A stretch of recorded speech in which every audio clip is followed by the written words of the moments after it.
അവന്റെയും പുത്രന്റെയും പരിശുദ്ധാത്മാവിന്റെയും നാമത്തിൽ ആമേൻ. ഞാൻ എൻ്റെ ഒരു പുതിയ ടോക്കിലോട്ട് കടക്കുകയാണ്. ഇന്നത്തെ എൻ്റെ വിഷയം എന്ന് പറയുന്നത് ദൈവത്തിന്റെ ദൗത്യം തെറ്റിച്ചാൽ എന്നുള്ളതാണ്. ദൈവം ഒരാൾക്ക് നൽകിയ ദൗത്യം വ്യക്തമായി മനസ്സിലാക്കുകയും സ്വീകരിക്കുകയും ചെയ്തിട്ട് അത് നിർവഹിക്കാതിരുന്നാൽ ദൈവം ആ വ്യക്തിയെ ശിക്ഷിച്ച് ദൗത്യ നിർവഹണത്തിനായി പ്രേരണ നൽകുന്നതായി കാണാൻ കഴിയും. ദൈവം നൽകുന്നത് ശിക്ഷയായി തോന്നിയാലും യഥാർത്ഥത്തിൽ അത് ശിക്ഷണമാണ്. വചനം ഇപ്രകാരം പറയുന്നു: താൻ സ്നേഹിക്കുന്നവന് കർത്താവ് ശിക്ഷണം നൽകുന്നു, മക്കളായി സ്വീകരിക്കുന്നവരെ പ്രകരിക്കുകയും ചെയ്യുന്നു. ദൗത്യം നിർവഹിക്കാൻ മടി കാണിച്ച യോനായെ ദൈവം ശിക്ഷിച്ചാണ് ദൗത്യ നിർവഹണത്തിനായി വീണ്ടും നിർബന്ധിച്ചത്. നിനവേയിൽ ചെന്ന് അതിനെതിരെ വിളിച്ചു പറയുക എന്നതായിരുന്നു യോനായ്ക്ക് ദൈവം നൽകിയ ദൗത്യം. പക്ഷെ യോന പോയത് താർഷീസിലേക്കാണ്. യോന കയറിയ കപ്പലിലേക്ക് ദൈവം കൊടുങ്കാറ്റ് അയച്ചു. ആരു നിമിത്തമാണ് അനർത്ഥം സംഭവിച്ചത് എന്നറിയാൻ കപ്പലിലുള്ളവർ നറുക്കിട്ടു. യോനായ്ക്ക് നറുക്ക് വീണു. അവൻ കർത്താവിന്റെ സന്നിധിയിൽ നിന്ന് ഓടി ഒളിക്കുകയാണെന്ന് അവൻ തന്നെ പറഞ്ഞ് അവർ അറിഞ്ഞു. അവർ ചോദിച്ചു, ഞങ്ങൾ നിന്നെ എന്തു ചെയ്യണം? അവൻ അവരോട് പറഞ്ഞു, എന്നെ എടുത്ത് കടലിലേക്ക് എറിയുക, അപ്പോൾ കടൽ ശാന്തമാകും. അവർ യോനായെ എടുത്ത് കടലിലേക്ക് എറിഞ്ഞു.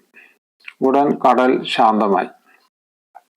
യോനായെ ഒരു തിമിംഗലം വിഴുങ്ങുകയും നിനവേയുടെ തീരത്ത് ഛർദ്ദിച്ചിടുകയും ചെയ്തു. ശിക്ഷണം നൽകിയാണ് ദൈവം യോനായെ ദൗത്യം നിർവഹിക്കാൻ പ്രേരിപ്പിച്ചത്. തെറ്റായ രീതിയിൽ ദൗത്യം നിർവഹിക്കുന്നവരും ശിക്ഷിക്കപ്പെടും. വിശുദ്ധ പേടകം കയറ്റി വണ്ടി തെളിക്കുക എന്ന ദൗത്യമാണ് ഉസായിക്ക് ഉണ്ടായിരുന്നത്. കുറച്ച് മുമ്പോട്ട് പോയപ്പോൾ കാളയുടെ കാലിടറി. പേടകം താങ്ങാൻ ഉസ കൈ നീട്ടി. കർത്താവിന്റെ കോപം അവനെതിരെ ജ്വലിച്ചു. പേടകത്തെ സ്പർശിച്ചതിനാൽ അവിടുന്ന് അവനെ വധിച്ചു. മറ്റൊരു സംഭവം ബൈബിളിൽ നിന്ന് പറയാം. സാമുവേൽ പ്രവാചകൻ വരാൻ ശൗൽ കാത്തിരുന്നു. എന്നാൽ സാമുവേൽ വരാൻ താമസിക്കുമെന്ന് കരുതി ശൗൽ തന്നെ ദഹനബലി അർപ്പിച്ചു.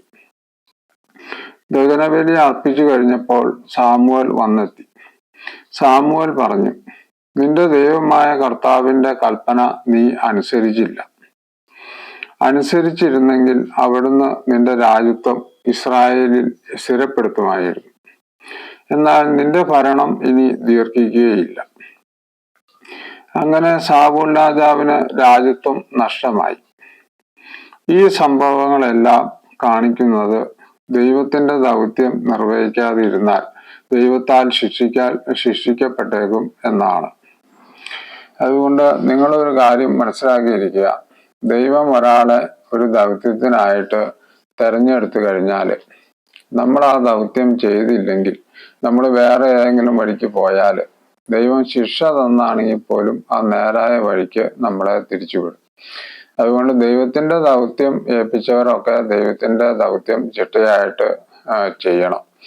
അല്ലാതെ നമ്മൾ ദൈവത്തിന്റെ ദൗത്യത്തിൽ നിന്ന് നമ്മൾ ഒളിച്ചോടിക്കഴിഞ്ഞാൽ നമ്മളെ ദൈവം എങ്ങനെയെങ്കിലും നമുക്ക് സഹനങ്ങൾ ധാരാളം വരാനുള്ള സാധ്യത വളരെ കൂടുതലാണ്.